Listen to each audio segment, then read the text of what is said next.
Everyone, welcome back to my YouTube channel. I hope आप सभी बहुत अच्छे होंगे। आज की वीडियो की शुरुआत करने से पहले हम दो कहानियाँ सुनेंगे। पहली कहानी है बेहुला और लखींदर की। हमने बहुत सारी लव स्टोरीज सुनी है, जैसे Romeo Juliet, Heer Ranjha, but ये कहानी मानो कहीं लुप्त सी हो गई है। तो आइए सुनते हैं बेहुला और लखींदर की कहानी।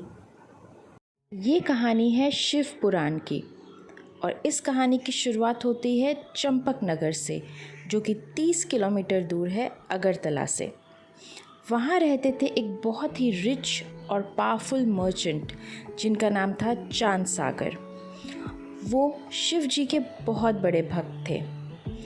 उनकी भक्ति को देख गॉडेस मनसा, जो कि गॉडेस है ऑफ स्नेक्स, उनको हेवन में जगह तभी मिलती अगर चांद सागर उनको वर्शिप करते। पर क्योंकि चांद सागर एक बहुत बड़े शिवा भक्त थे, वो ऐसा नहीं करना चाह रहे थे।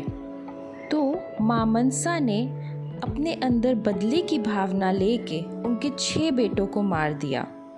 चांद सागर ने अपने 7वें बेटे को बचाने के लिए बेहुला से उसकी शादी करवाई, क्योंकि बेहुला के कुंडली के हिसाब से वो कभी भी विडो नहीं बनेगी। चांद सागर ने बेहुला और लखींदर के लिए जो घर बनवाया वो पूरा लोहे का बनवाया। विश्वकर्मा जी को कहा कि उस पैलेस में कोई भी होल ना रखे, लेकिन माँ मनसा ने विश्वकर्मा जी को कह के एक छोटा सा होल रखवा दिया। एक रात जब बेहुला और लखींदर सो रहे थे अपने कमरे में, माँ मनसा ने भेज दिया एक काल नाग, जिसने डस लिया लखींदर को। वो काल नाग जैसे ही घर से निकलने लगा, बेहुला ने एक नाइफ फेंक के उसके टेल को कट कर दिया। काल नाग घर से तो निकल गया, लेकिन लखींदर मर गया। पुराने टाइम्स में जब कोई स्नेक की बाइट से मर जाता था, उनको जलाया या दफनाया नहीं जाता था। उन लोगों को एक बांस में बिठा के सेल करवा दिया जाता था। बेहुला ने लखींदर को उस राफ्ट में अकेला नहीं छोड़ा। इनफैक्ट वो लखींदर के साथ पूरा 6 महीने तक सेल की और एक जगह पे जाके पहुंची जहां उनकी मुलाकात होती है एक लॉन्ड्रेस से, जिनका नाम था निताई। निताई माँ मनसा की फॉस्टर मदर थी। लखींदर का डिकेइंग बॉडी और बेहुला के प्रेयर्स देख के निताई उसको ले जाते हैं माँ मनसा के पास। माँ मनसा सिर्फ एक शर्त पे लखींदर के प्राण वापस करने के लिए राज़ी हो जाती हैं।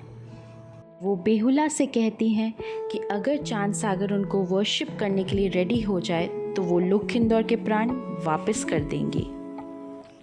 जब ये बात बेहुला ने जाके बताई चांद सागर को, तो ऑब्वियसली चांद सागर ये बात को मना नहीं कर पाए। पर क्योंकि चांद सागर अपने राइट हैंड से शिवाजी की भक्ति किया करते थे, उन्होंने माँ मनसा जी को पूजने के लिए अपने लेफ्ट हैंड का यूज़ किया और इसी तरह से माँ मनसा ने लखींदर को उसके प्राण वापस दे दिए और हो गई एक अमर कहानी ऑफ बेहुला एंड लखींदर। इस खूबसूरत बैकग्राउंड, इस फोटोग्राफ के राइट साइड पे आप देख सकते हैं निताई को, जो कि एक लॉन्ड्रेस थी और जिनके नाम पे ये खूबसूरत से असम में स्थित एक शहर का नाम बसता है, नाम Dhubri.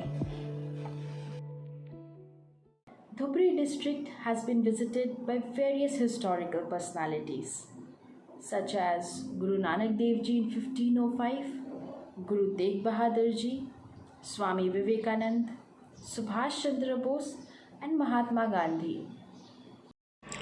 Dhubri is a very beautiful town.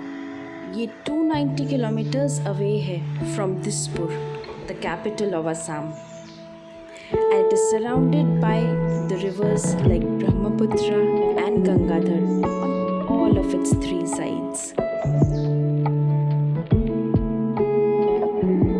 1505 में जब गुरु नानक देव जी ढाका से असम की ओर जा रहे थे, उनकी मुलाकात यहाँ शंकरदेवा से हुई।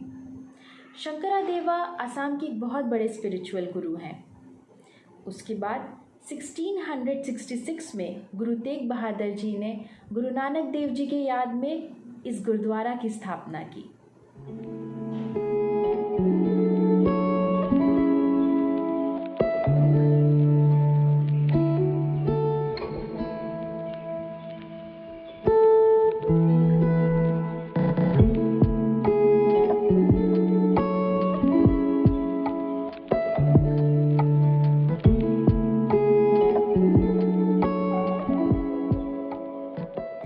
धुबरी से कुछ 9 किलोमीटर दूर स्थित है एक semi urban town named Gauripur. हमारी जो दूसरी कहानी है वो यहीं की है, जो रिवॉल्व करती है अराउंड एन आर्किटेक्ट नेम्ड राजा प्रताप चंद्र बरुआ। राजा प्रताप चंद्र बरुआ गौरीपुर के एक रॉयल फैमिली से बिलोंग करते थे। उनको शिकार का बहुत शौक था और वो गॉडेस महामाया के बहुत बड़े भक्त थे। तो ये कहानी यहाँ की इन जंगलों की है। आइए देखें। यहाँ के घने जंगलों में एक दिन राजा प्रताप चंद्र बरुआ जाते हैं शिकार करने और उनकी नज़र पड़ती है एक मेंढक पे, और वो मेंढक एक सांप को खा रहा होता है। इस अद्भुत दृश्य को देख के वो अचंभित रह जाते हैं, और क्योंकि वो गॉडेस महामाया के बहुत बड़े भक्त थे, उन्होंने निर्माण किया महामाया धाम का। अब चलिए आपको धुबरी से 35 किलोमीटर दूर लेके चलती हूँ टू अ प्लेस कॉल्ड बोगरीबाड़ी। यहाँ पे फेमस है द महामाया धाम, माँ कामाख्या टेम्पल ऑफ गुवाहाटी। उसके बाद आता है महामाया धाम, जो कि वन ऑफ द ओल्डेस्ट शक्तिपीठ है इंडिया का। आइए चलिए मेरे साथ।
महामाया धाम से 2 किलोमीटर दूर है महामाया स्नान घाट।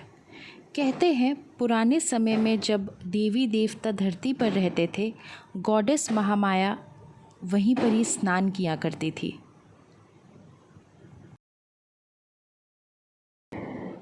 पार्वती बरुआ और the elephant queen. She was the only female Mahut in the world. Isn't that a great thing? उन्हीं के ब्रदर थे प्रमोतेश Barua. He was the first actor to act in Devdas on screen. He was also the actor in the movie अपराधी. How is that movie important? वो वाली movie थी जिसने artificial lights introduce किए Hindi film industry में। उस hill top पे आप एक हेरिटेज प्रॉपर्टी देख पा रहे होंगे। बिफोर 2 जनवरी 2023 ये बिलोंग करता था गौरीपुर के रॉयल फैमिली को, जहाँ से बिलोंग करते थे पार्वती बरुआ एंड प्रमोतेश बरुआ एंड एक और बहुत ही फेमस ग्वालपाड़िया फोक सिंगर नेम प्रतिमा बरुआ पांडे। से ही मम्मा और मैं पहुंच गए हैं इन गौरीपुर, इन मतियाबाग पैलेस इन असम। आइए देखते हैं। Now this house, which once belonged to the royal family of Gauripur, has been taken over by the Assam government and they are going to convert it into a museum by the name of the famous Gwalparia folk singer Pratima Burua Pandey. Our best memory of visiting this place was to meet Mr. Ganga Shankar Pandey, who is the husband of Pratima Burua Pandey. The entire house was gladly shown by Mr. Ganga Shankar Pandey. How he had preserved the entire essence of the house for so long. We were glad to meet him. What an honor. Mr. Ganga Shankar Pandey told us that this house was built in 1904 and that time there lived 4 families. It is situated on the Matiabag hill on the banks of Gangadhar river. This house has seen several famous personalities. Some to name are Maharani Gayatri Devi, Bhupen Hazarika and Indira Gandhi. Today, this property is under renovation for the construction of museum, which is likely to open on 2nd January 2024. Various old things, like this old submersible, have been preserved in this place since so long. This is the Howdah. This Howdah has seen the hunting done by Pratima Burua Pandey of a large man-eating tigress, the proof of which was even shown by her husband in her personal diary. And look at the head of the tigress. It has been still preserved by him.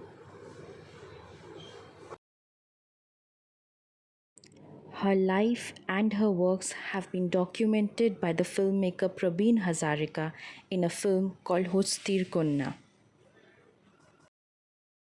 Along with the tour of the house, we had the opportunity to see the Padma Shri received by her.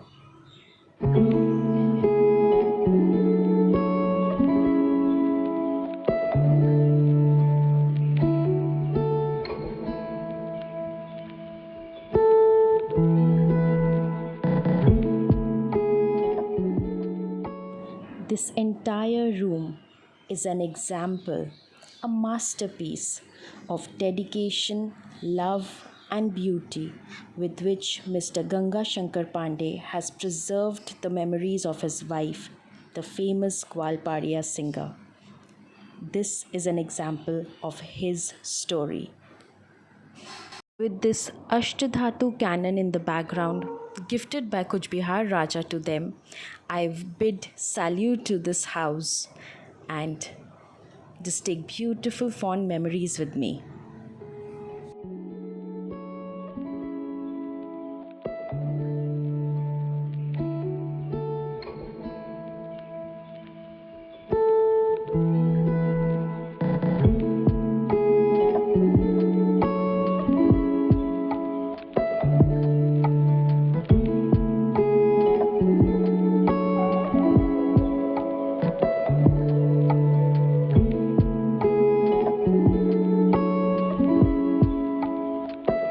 So I hope you enjoyed my interstate drive from West Bengal to Assam.